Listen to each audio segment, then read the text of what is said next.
అందరికీ సమానమైన అవకాశాలు, అందరూ పోటీ పడే విధంగా నిబంధనలను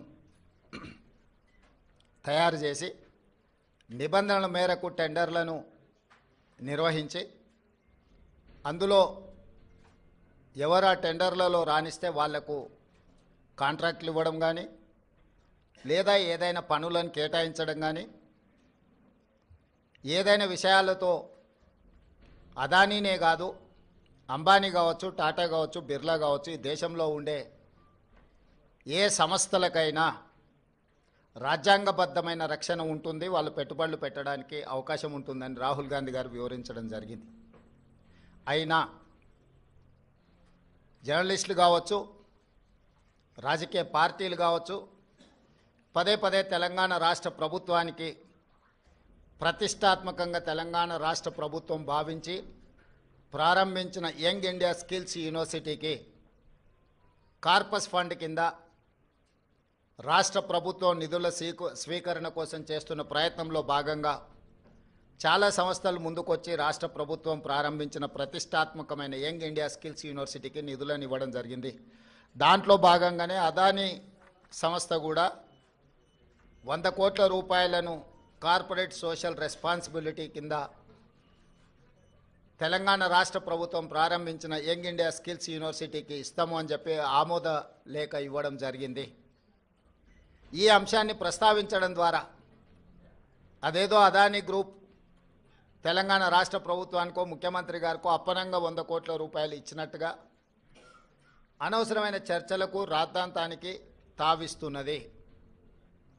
వాస్తవంగా ఇన్కమ్ ట్యాక్స్ క్లియరెన్స్ లేకపోవడం వల్ల ఇన్కమ్ ట్యాక్స్ నుంచి మినహాయింపు తీసుకోవడానికి రాష్ట్ర ప్రభుత్వం చేస్తున్న ప్రయత్నము నిన్న మొన్ననే 80B కింద రాష్ట్ర ప్రభుత్వానికి యంగ్ ఇండియా స్కిల్స్ యూనివర్సిటీకి అనుమతి ఇవ్వడం జరిగింది.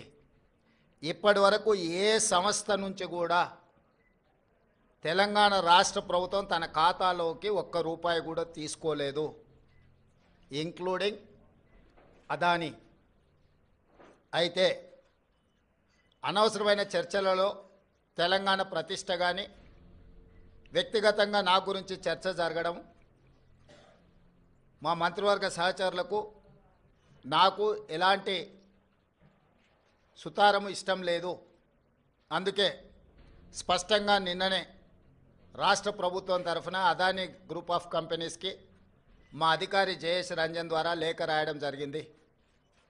జరుగుతున్న వివాదాలు, ఆరోపణలు, రకరకాల పరిస్థితుల వల్ల తెలంగాణ రాష్ట్ర ప్రభుత్వం మీరు ముందుకు వచ్చి ఉదారంగా తెలంగాణ యంగ్ ఇండియా స్కిల్స్ యూనివర్సిటీకి ఇస్తాన్న 100 కోట్ల రూపాయలను తెలంగాణ రాష్ట్ర ప్రభుత్వము స్వీకరించడానికి సిద్ధంగా లేదు.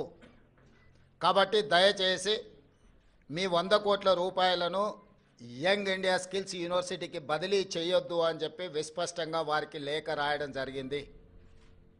ఈ పత్రికా సమావేశం ద్వారా పక్క రాష్ట్రాలు, పక్క దేశాలలో అదానీ గ్రూప్ ఆఫ్ కంపెనీస్ మీద జరుగుతున్న వివాదానికి తెలంగాణ రాష్ట్ర ప్రభుత్వానికి ఎలాంటి సంబంధం లేదు. అదేవిధంగా ఒక గొప్ప ఉద్దేశంతో లక్షలాది తెలంగాణ నిరుద్యోగ యువకులకు సాంకేతిక నైపుణ్యాన్ని నేర్పించడం ద్వారా ప్రపంచంతో పోటీ పడాలన్న ఆలోచనతోని యంగ్ ఇండియా స్కిల్స్ యూనివర్సిటీని ప్రారంభించినము. ఒక సదుద్దేశంతో, ఒక గొప్ప ఆలోచనతో ప్రారంభించిన యూనివర్సిటీ వివాదాలకు లోను కావడం నా మంత్రివర్గ సహచరులకు, నాకు, తెలంగాణ రాష్ట్ర ప్రభుత్వానికి ఇష్టం లేదు.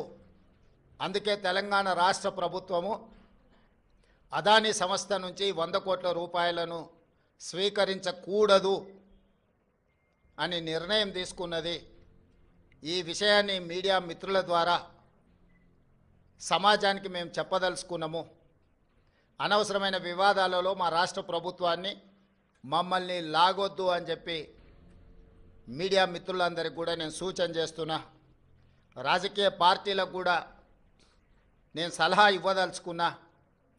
రాష్ట్ర ప్రభుత్వ ప్రయోజనాల కోసం తీసుకున్న నిధులను కూడా రాజకీయ కోణంలో ఆరోపణలు చేయడం ద్వారా నిరుద్యోగ యువకులకు నష్టపరిచే విధంగా వ్యవహరించే వాళ్లకు రాష్ట్ర ప్రభుత్వం ఈ నిర్ణయం తీసుకున్నది. వాళ్ళందరూ కూడా ఈ అంశాన్ని పరిగణలోకి తీసుకోవాల్సిందిగా నేను ఈ సందర్భంగా తెలియజేస్తున్నా. అదేవిధంగా ప్రతిసారి ఢిల్లీకి ముఖ్యమంత్రి కానీ మంత్రులు కానీ పర్యటనకి వెళ్ళాలనుకున్నప్పుడల్లా మీడియా మిత్రులు మంత్రివర్గ సమావేశం, అధిష్టానంతో చర్చలు, అయిపోయింది మంత్రివర్గం, శాఖలు బంద్ చేయడం, శాఖలలో కూడా మళ్ళా ఎవరికి ఏది ఇవ్వాలనో అన్నిటినీ మీరే నిర్ణయిస్తున్నారు. ఈ ఢిల్లీ పర్యటన ఓం బిర్లా లోక్సభ స్పీకర్ గారి కూతురు యొక్క వివాహ కార్యక్రమం ఉన్నది. గతంలో నేను, ఉత్తమ్ కుమార్ రెడ్డి గారు, కోమటిరెడ్డి వెంకటరెడ్డి గారు పార్లమెంట్లో సభ్యులుగా మేము ఉన్నాం. వారితో మాకు వ్యక్తిగతంగా పరిచయం ఉన్నది. వారు ప్రత్యేకంగా ఆహ్వానించారు కాబట్టి